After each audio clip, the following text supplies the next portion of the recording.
This is the third of our talks on Freud's theory of dreams.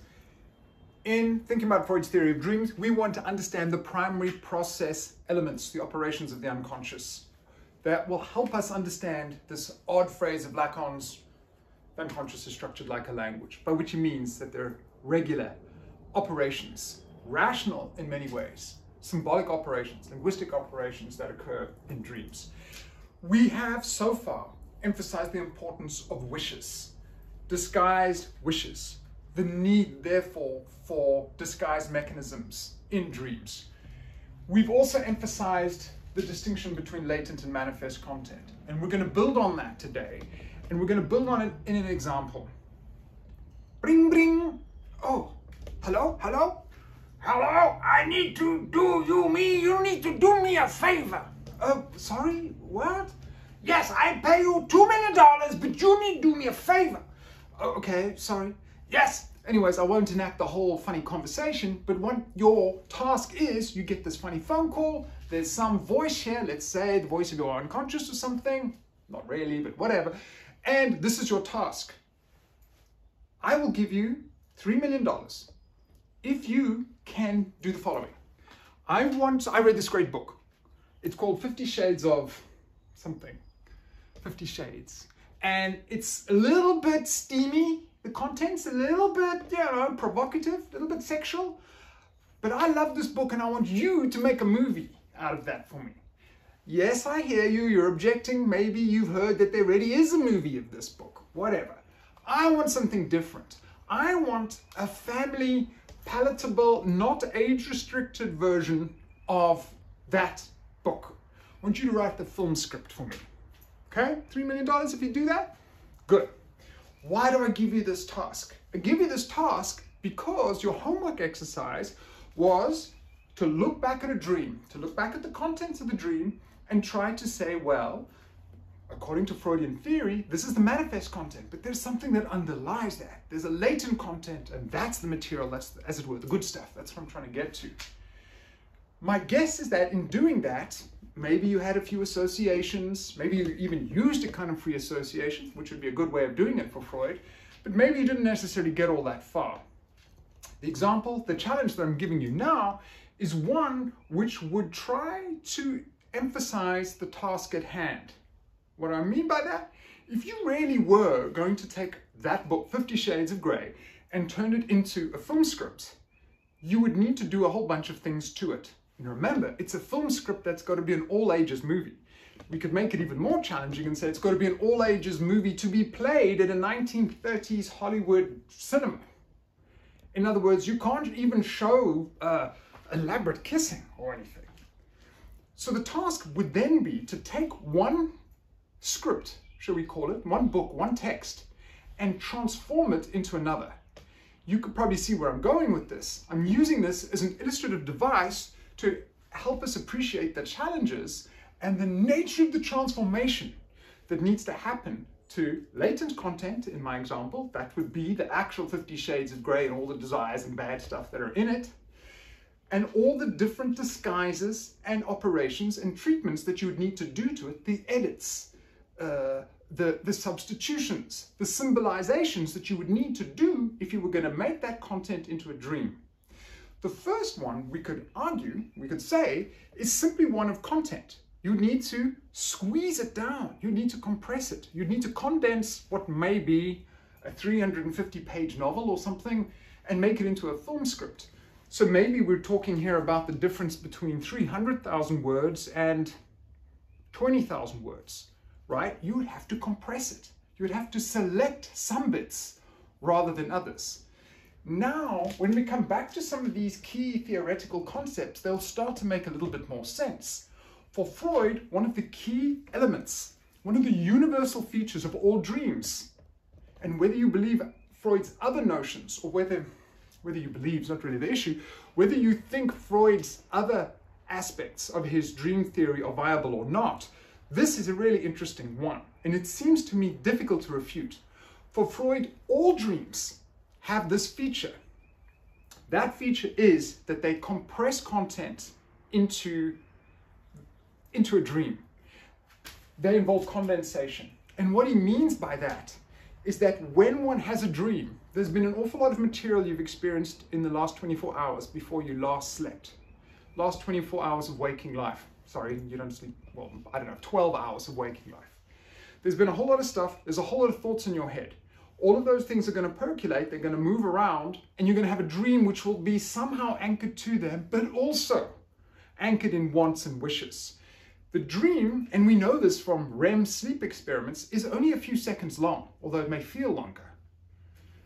So by definition, says Freud, you will need to have to compress material. But of course, he means something else by condensation. Not only do you have to compress a lot of material, but there will be an overlapping, a kind of mashup, whereby, and this is what I had in mind when I was saying that all dreams seem to have this feature.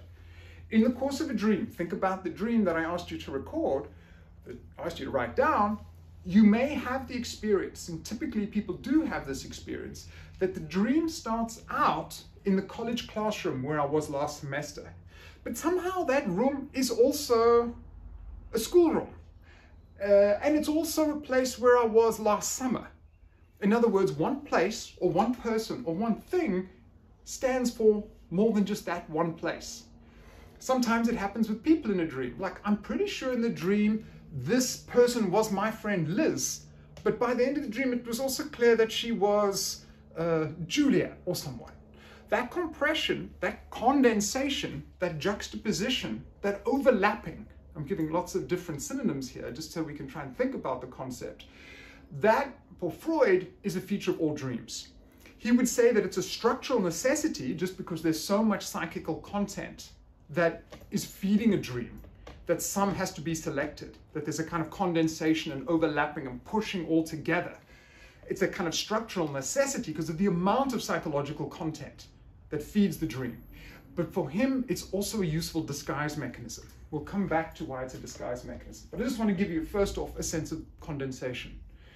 Back then to 50 Shades of Grey. In 50 Shades of Grey, if you're going to do that, you're going to have to take that whole book and turn it into a much shorter. That means you'll have to edit it, means you'll have to cut things out, you'll have to condense it. And in that process, you'll be picking some things rather than others. Let's think about what else we're going to have to do if you're going to get your $3 million. Not only are you going to have to shorten it, but there's so much problematic sexual content in the original version that you're going to have to find another way of representing that. How are you going to do that? Well, we can find a kind of euphemism. Maybe what we could start to think about is some kind of symbolism. So instead of Christian and whoever the female character in the book is called, instead of them having some elaborate sexy encounter, you're going to have to find a substitution for that scene. Maybe that scene is going to be them walking in the park and holding hands. And maybe instead of a saucy, naughty scene where someone is spanking someone with a fly swatter, we can imagine, being a little bit creative, or not that creative, that one of the characters swats a fly away. So we've already started to see in this imaginary experience, this imaginary thought experiment, how you would, as the editor, in fact, you, as embodying the dream work, would need to change something that's akin to the latent content. You'd have to shorten it. You'd maybe want to use compression. You'd maybe want to use certain euphemistic portrayals, some symbolism. Maybe you want to use some metaphors as well, so that you're not directly representing what is most problematic, but you're finding substitutions for it. In that process, you're going to end up with something so different. And this, I think, is the point that I'm really driving home with this example. By the end of the day, if you've done this task successfully and you're going to get your $3 million, you will have a good sense of these different operations. I'll explain them in more detail as we progress. But you will have had to do a transformation of that material. And that transformation will be quite radical. In other words, the final film script that you deliver and the final film script that gets accepted for filming in this 1930s Hollywood all ages movie that you want to make is going to be so different from the original thing that those two scripts would look like almost completely different things. This is important because if Freud is right, these processes are so thorough, they are so transformative of the material, that a given series of latent dream thoughts may be extremely different from what the actual form of the dream will have been. So I'm just here trying to emphasize that kind of dislocation, that kind of transformation. And I'm also doing it so as one can get a sense of some of the kind of editorial work that would need to happen between those two scripts, those two texts. And in using those analogies, I'm actually being faithful to Freud. He does sometimes make that reference. He says you can think of the difference between, or the work the dream work has to do is a kind of process of going from one text to another, one script to another. And in this exercise, you're essentially going to be tasked with being the dream work, how to change that material and all the different kinds of things. And I suppose here's the real take-home point, the conclusion. If you were having to do that very seriously, if there was real economic gain to be made out of the exercise, you would need a whole series of skills. You'd need to be able to do a whole series of symbolic operations, transformations. It would look very different, and you would be quite taxed. You would need to find lots of different ways of doing that kind of material. Let's start to come to a conclusion then with an example. An example which comes from this book by Tony Myers. It's a book on Slavoj Žižek, and he has a nice distinction between metaphor and metonymy. What is metaphor and metonymy? Well, metaphor and metonymy are two operations of language.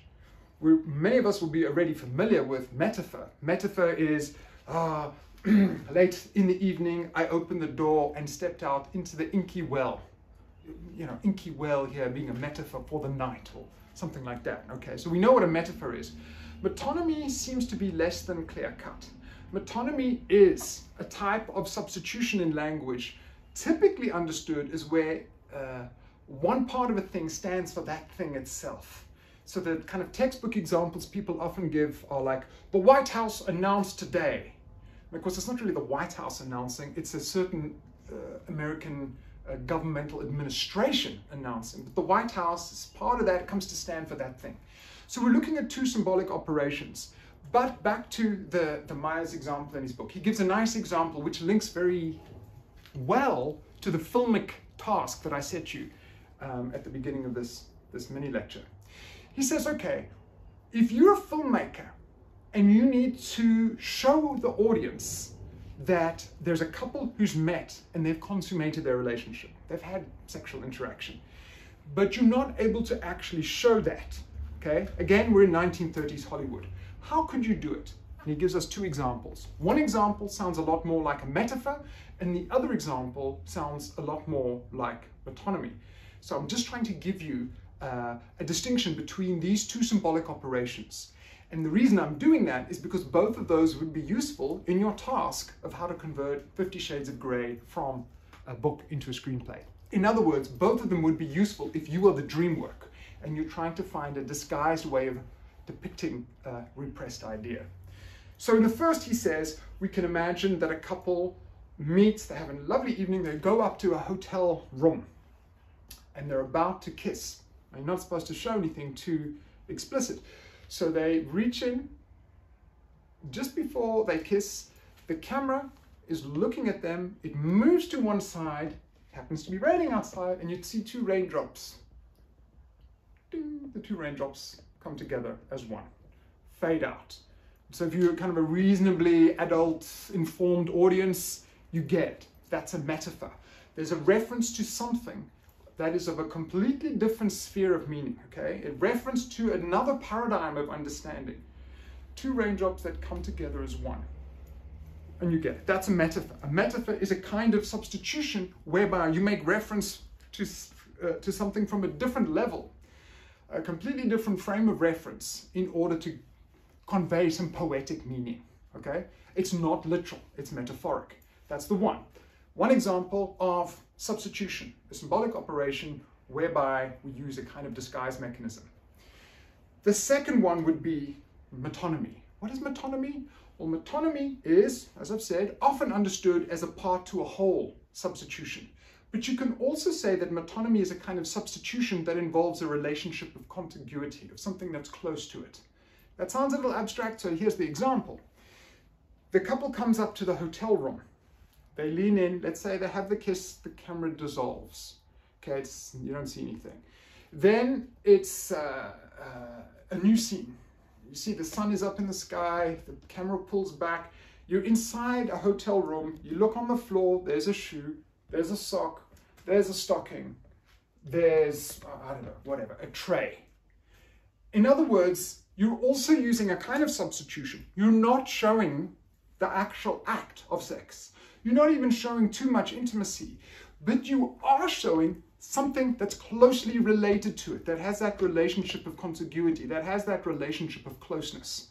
So in metonymy, yes, like in metaphor, you're using a kind of substitution, but here you're using a substitution. You're taking objects or something that was close to the actual act that isn't being shown, the stockings, the shoes, all of those things. Now with those two operations, those two linguistic operations, those two symbolic forms of substituting, you have both, and you can see I'm trying to emphasize how there's a link here between Freud's requirements that dreams need to disguise certain contents, and they disguise certain contents in a symbolic way. I'm using Freud to say here we have a crucial way of treating that material of 50 Shades of Grey so it can become palatable to a 1930s audience. That works in terms of Freud's dream theory, but you can also now start to appreciate how metaphor and metonymy, which are operations of language, are also able to do that work. They're also, you could say, elements of the dream work. And what I'm trying to, of course, do is say that Freud's dream theory, the mechanisms of disguise that it uses are symbolic operations, which helps us appreciate why Lacan says this thing, the unconscious is structured like a language. In other words, the way the unconscious works is by using operations. Operations, which we will continue to describe, of condensation, symbolism, displacement, and representability, which are symbolic operations. They're linguistic operations. You see them happening in language as well.